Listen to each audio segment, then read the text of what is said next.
My name is Daryl Adams, and I'm here to inform you on how to shoot a basketball.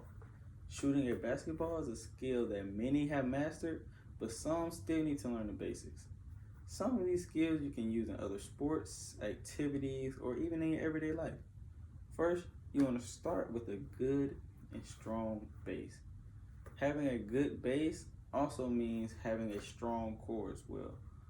You use both your upper body and your lower body when in a shooting basketball motion.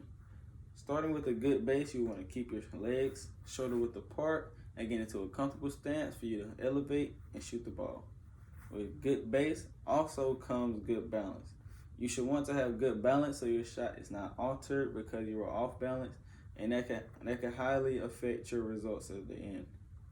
You're going to need to be in a stance where you're able to jump high enough, you're balanced, you have a good core so you can shoot the ball and be more comfortable shooting the ball. Next, you should focus on your hand placement. You should always want your strong arm to be under the ball and have your opposite hand on the side. Having your opposite hand on the side is used more as a guide, and your strong arm is used more for the strength.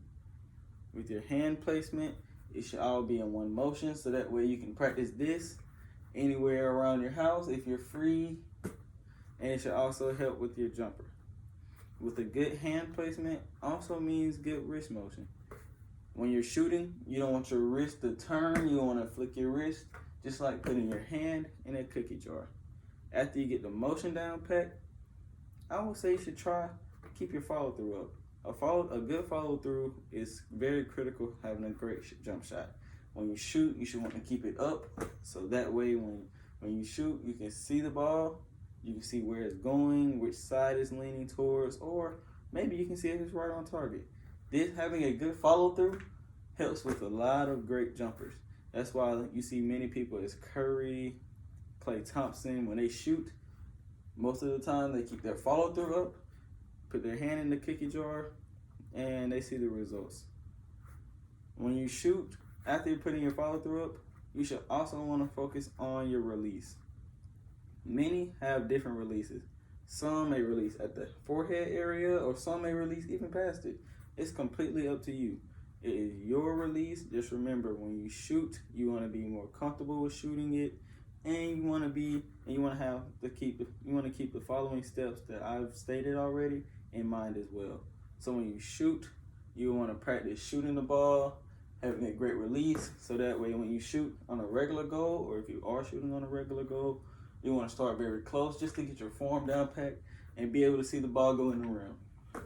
When you're practicing your shot and your release, also make sure that your wrist does not turn as well, because some may shoot and their wrist can turn to the side, and that's not good. That's not good at all. If you're shooting and your wrist is turning to the side, it's going to alter your jump shot. It's not going to allow you to make as many shots as you should.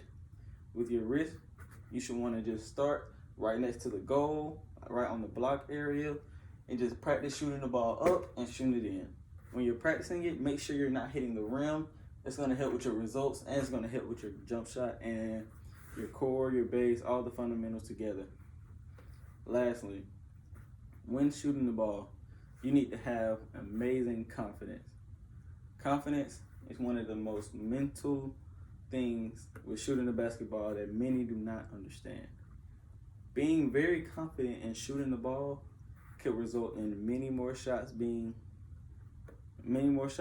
in, many more shots that you think you wasn't open, you actually was. It's just gonna help you mentally and physically as well. If you have the confidence to shoot the ball, everything else is gonna flow naturally. When you don't have the confidence, you're gonna overthink it. You're gonna have problems with shooting. Your form may be off. You might overthink it. You might not think about it at all.